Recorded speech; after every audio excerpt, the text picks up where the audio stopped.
Have you ever had your sleep ruined because you discovered that your entire house was about to be demolished? Yeah, I didn't think that would ever happen either. Until Karen from the Hoe decided to turn that nightmare into reality. What would you do if you woke up and saw a demolition crew with sledgehammers, crowbars, and an excavator in front of your house? And the reason for it was utterly ridiculous? Share below if you've ever encountered a Hoe Karen like this. It was a peaceful Saturday morning, with warm sunshine filling the suburban neighborhood. Fluffy white clouds drifted across the bright blue sky, creating a serene and tranquil atmosphere. The cool breeze gently rustled the leaves, making them sway like they were waving hello to the new day. Daniel's charming little house was nestled among colorful flower beds, with a vibrant vine-covered trellis in full bloom right by the porch. The white wooden fence gleamed, spotless, surrounded by fragrant lavender bushes gently swaying in the breeze. A wooden swing swayed lightly under a large oak tree, creating a peaceful scene like something out of a painting. Sparrows chirped on the roof, hopping about, as if enjoying the perfect weekend.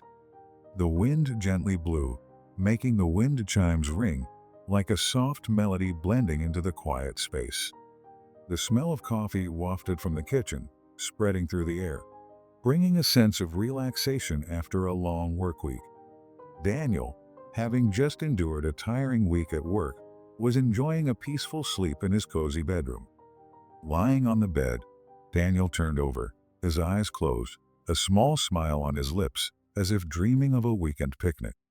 A book lay sideways on the bedside table, its last page opened as if it had been read the night before. Suddenly, bam, crash, boom! The sound of the excavator and sledgehammers shattered the peace, causing Daniel to jump up, his eyes wide, still not comprehending what was happening. A sense of panic surged over him as he rushed to the window, pulled the curtain up, and his mouth fell open. In front of him was complete chaos. The excavator was digging, workers were wielding crowbars, and part of the fence had been smashed down. Karen stood there, wearing a bright orange hard hat, holding a piece of paper, waving it in front of the workers, shouting loudly, "Faster! Tear it down! This house must be demolished immediately." Ho approved it. Daniel stared in disbelief, his mind racing, his heart pounding. He couldn't believe his eyes. Regaining his composure, Daniel threw the blanket off the bed, quickly grabbed a thin jacket, and rushed down the stairs as if chased by ghosts. The front door swung open, and the wind rushed in along with the roar of the excavator, dust swirling everywhere. Daniel shouted in a hoarse voice, "Stop! What the hell are you doing here?" The foreman turned around, looking surprised. "Are you the homeowner?" "We were ordered by the Hoe. This house violates zoning regulations and has to be demolished." Karen turned to him, smiling smugly, clapping her hands and laughing loudly. "Oh, hello Daniel, didn't you get the notice? I already sent it. Your house disrupts the neighborhood's aesthetic and ruins the appearance of the block. I can't let it stay any longer." Daniel stood frozen, feeling like he was in a nightmare. He grabbed the paper from Karen's hand, staring at the scrawled handwriting, the crooked host stamp, and the ridiculous signature from Karen. "You. What is this nonsense? This is a fake document. What right do you have to demolish my house?" Karen waved her hand, her expression arrogant. "I'm the Hoe president. I have the right to protect the community from eyesores like your house. If you don't want to face legal consequences, it's best you pack up and leave." Daniel's face turned red with anger, his hands trembling. "I'm calling the police right now. You have no right to do this." Karen shrugged and turned back to direct the demolition crew. "Don't listen to him. Keep going. I've signed the order." The workers looked confused, glancing at each other hesitantly. One whispered to a colleague, "I feel like something's wrong. This house still looks like it's occupied." But Karen didn't care. She kept shouting loudly, "Hurry up. Tear it all down. I'll take responsibility." Daniel, A man in his 40s with a strong build and a kind, friendly face was always calm, seeking peace and avoiding trouble. For Daniel, his home was not just a place to live but a private space, a sanctuary that he cherished and took care of meticulously. Daniel loved nature and was proud of his lush garden, where he spent a lot of time caring for the plants and growing fruit trees. Every morning, he enjoyed a cup of coffee on the porch, watching the flowers sway in the breeze and listening to the birds chirping. A patient and somewhat shy man when it came to conflicts, Daniel always tried to avoid drama from the hoe and unnecessary troubles. However, when faced with injustice and absurdity, especially when his home was threatened, Daniel was ready to stand up and protect his rights and dignity at any cost. Karen, a woman in her mid-50s with a slightly plump build, often wore reflective jackets as if she were overseeing a construction site. She always appeared with an orange hard hat, holding a clipboard and a red marker as if ready to sign any document at any time. Karen self-appointed herself as the HOA planning director and treated it as the ultimate power title. She liked controlling everything in the neighborhood, from wall paint colors to the height of fences, and even who could plant what in their garden. To Karen, everything had to adhere to the HOA standards that she created, never accepting any differences. She was arrogant, conceited, and always believed she was the only one in the right. Karen was not hesitant to forge HOA documents to persuade or even deceive others if it meant achieving her goals. She particularly hated Daniel's house because it did not fit the uniform aesthetic she was pursuing. Karen was always smug and confident that she was never wrong. She didn't realize that her overbearing control was causing the entire neighborhood to turn against her and becoming the laughingstock of the community. The demolition crew consisted of about 5 workers in bright orange safety gear, hard hats, and carrying crowbars, sledgehammers, and heavy-duty excavators. They were professionals, but they weren't too enthusiastic about the demolition when they weren't sure about the legality of the project. When they received the demolition order from Karen, they hesitated, but seeing the paper with the HOA stamp, albeit blurry and smeared, they decided to follow the order. However, when they saw Daniel appear and protest strongly, some workers looked confused and worried about breaking the rules. The crew leader, a middle-aged man with a lot of experience, began to doubt the legitimacy of the documents Karen provided. Neighbors started gathering from all over when they heard the noise and saw the demolition scene. Everyone had their phones out, filming and commenting excitedly about the chaotic spectacle.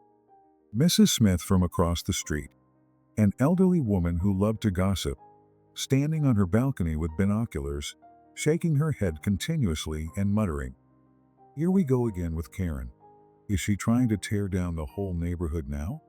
John, the carpenter from the corner, holding a power saw, leaning on the fence, laughing mockingly. "Does she really think she's the queen of the block?" Mike, the young guy, wearing headphones, still filming with a mocking voice. "Look, the police are coming. This is going to be a great show."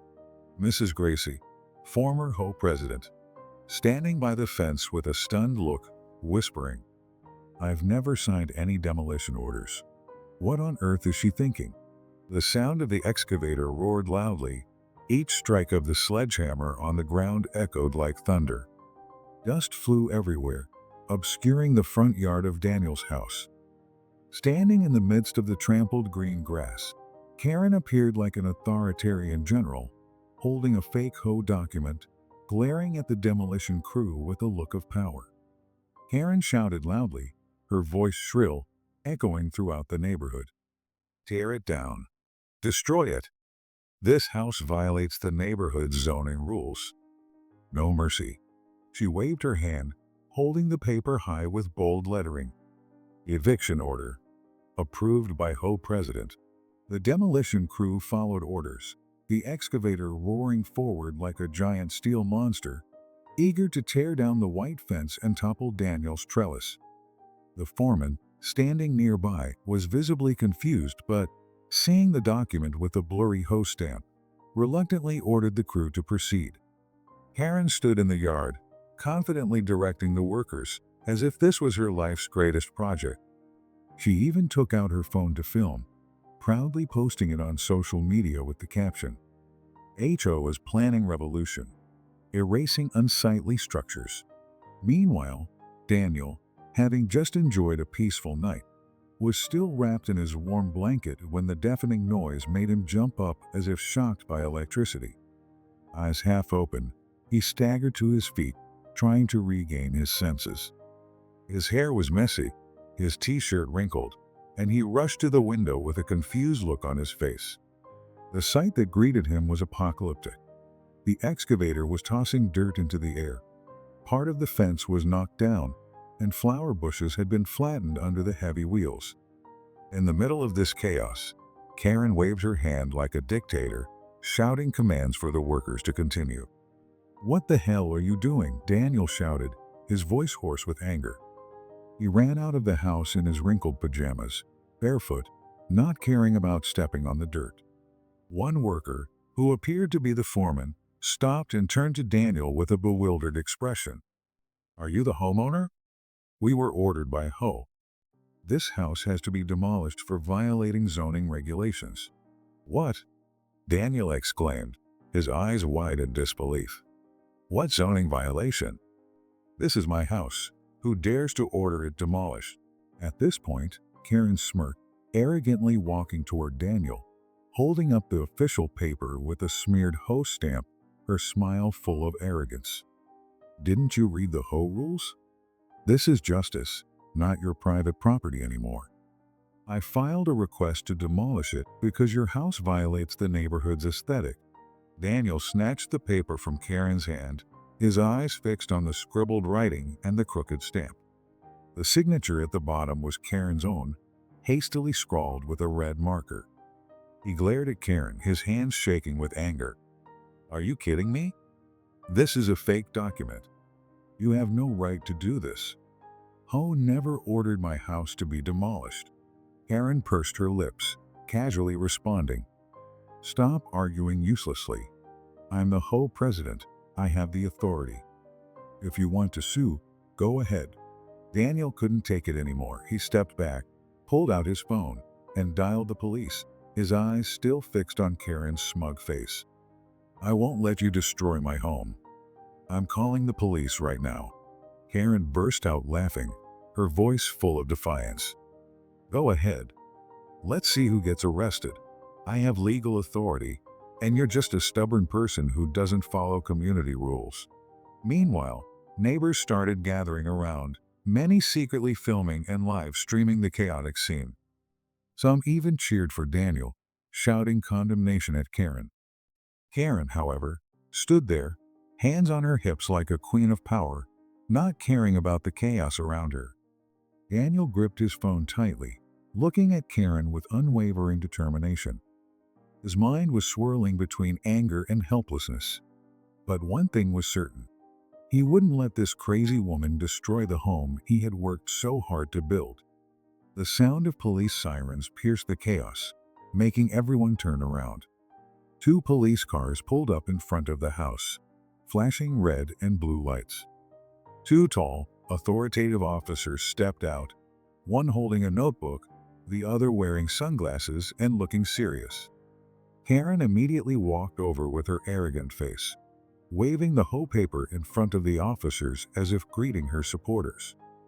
"Finally, you guys showed up. Arrest this guy. He's obstructing the HO laws. I'm the HO president. I have the authority." Karen yelled, her tone so haughty that it made the entire neighborhood cringe. The officer nodded calmly and asked Karen to present the papers for inspection. She tossed the paper into his hands, crossing her arms, smirking as she stared at Daniel with an air of superiority. "See, everything is legal. If you don't believe me, I'll sue the police department too," Karen emphasized with a challenging tone. The officer flipped through the paper, frowned when he saw the HO stamp was crooked and the signature was hastily scribbled in red marker. He turned to his colleague, whispered something, and walked over to Karen. "Ma'am, this stamp doesn't seem correct, and the signature doesn't match our records." Can you explain this? Karen turned pale for a moment, but quickly regained her attitude. I'm the HOA president. I have the right to sign when necessary. Don't challenge my authority. The demolition crew began murmuring, looking awkward, especially when one worker hesitantly asked the foreman, "Boss, do you think we're doing this wrong? She doesn't seem like someone with authority." The foreman quickly walked over to the officer. "Sir, we received the order from her. We didn't want to get into legal trouble." Daniel stepped forward, calm but firm. "You did the right thing by checking. I have proof that this paper is fake." He pulled out his phone, opened the security camera app, and fast-forwarded to the video from the previous night. The screen showed Karen sneaking over Daniel's fence at night, her flashlight flashing, sitting down on the steps, pulling out a stack of papers, scribbling and signing. Then, she pulled out an old stamp, pressed it onto the paper, and quickly left. Here, you can clearly see she signed and stamped it herself. Daniel held the screen up for the officers. The officer watched the video, nodded, and turned to look at Karen with a cold stare. "Ms. Karen, you're under arrest for forgery and disturbing the public order. You have the right to remain silent, but anything you say will be used as evidence in court." Karen still couldn't believe what was happening as her hands were cuffed and the officers led her away. She screamed and struggled to escape, continuously yelling, "What are you doing? I'm the HOA president. You have no right. This is injustice. I'll sue all of you." But the officer didn't care about her screams, simply coldly stating, "Ms. Karen, you're charged with forgery, deceiving the demolition crew, and disturbing the public order. We'll take you to the station for processing." The demolition crew looked at each other, bewildered and awkward. The foreman walked over to Daniel with a guilty expression, bowing his head in apology. "Sorry, sir. We were tricked by her. We didn't think it would escalate like this. We'll pack up immediately." Daniel nodded, staying calm but clearly relieved. The workers quickly packed up the machinery and tools, making sure to leave no trace of the chaotic morning. Neighbors started to gather in even greater numbers, their faces all glowing as if they had just watched a fantastic performance. Some laughed out loud, others whistled and cheered as they saw Karen being handcuffed. Mrs. Smith, an elderly lady with silver hair, stood from her balcony, shaking her head and muttering, "Finally, the crazy one got arrested. Nothing can get past the police." John, the carpenter from the corner, leaned on the fence, laughing heartily. "I told you, does she really think she's the queen of the block? What a joke." Mike, the young guy, always holding his phone to live stream, laughed gleefully. "Next time, is Karen going to clear the whole neighborhood? Maybe she should just tear down the whole city." The crowd laughed out loud, no one showing any sympathy for Karen. They were fed up with her ridiculous control and the harsh rules she had imposed for so long. As the police took Karen away in the car, another vehicle from the HOA administration pulled up. Mrs. Gracie, the former HOA president, got out, looking stern and not hiding her frustration. She looked at the police and then turned to Daniel, speaking softly. "Daniel, I apologize for what happened. I had no idea Karen forged the documents and self-appointed herself as HOA president. The HOA board will hold a meeting to address the issue and officially revoke her authority. Karen has caused too much trouble." Daniel smiled faintly, nodding his thanks. "I just wanted to live in peace and not be bothered by anyone." Mrs. Gracie nodded, saying, "I understand. We'll restore order soon and officially notify everyone. Thank you for your patience." As the police car carrying Karen disappeared down the road, the crowd slowly dispersed. But no one stopped talking about the crazy HOA lady who had just been arrested. Some even started discussing holding a celebration party that night to mark Neighborhood Liberation Day. Mike, the young guy who live-streamed the entire incident, ran over to Daniel with a wide smile. "Hey, I just live-streamed the whole thing. There were hundreds of people watching live." The part where Karen was handcuffed was the best. Daniel chuckled softly, not hiding his relief. Yeah, thanks. It was definitely a crazy day. Looking back at his house, with a corner of the fence torn down, Daniel sighed in relief. Finally, he had protected his beloved home from Karen's madness and abuse of power. And although the fence needed some repair, it was nothing compared to escaping the madness and overreach of a self-appointed hoe Karen. Finally, Karen, the woman who once self-proclaimed herself as the hoe queen with absolute power, had to pay the price for her arrogance and abuse of authority. After being arrested for forgery, deceiving the demolition crew, and causing public disorder, she was sentenced to community service. Every day, Karen had to scrub park benches, sweep the park, and pick up trash under the strict supervision of community staff. Gone was the bright orange hard hat and the commanding clipboard. Now she was just another worker in reflective gear, no different from any reluctant laborer. The shock didn't stop there. After reviewing and checking all the management records, the HOA officially issued a notice to expel Karen from the board of directors. The power she once self-proclaimed had now dissolved into thin air.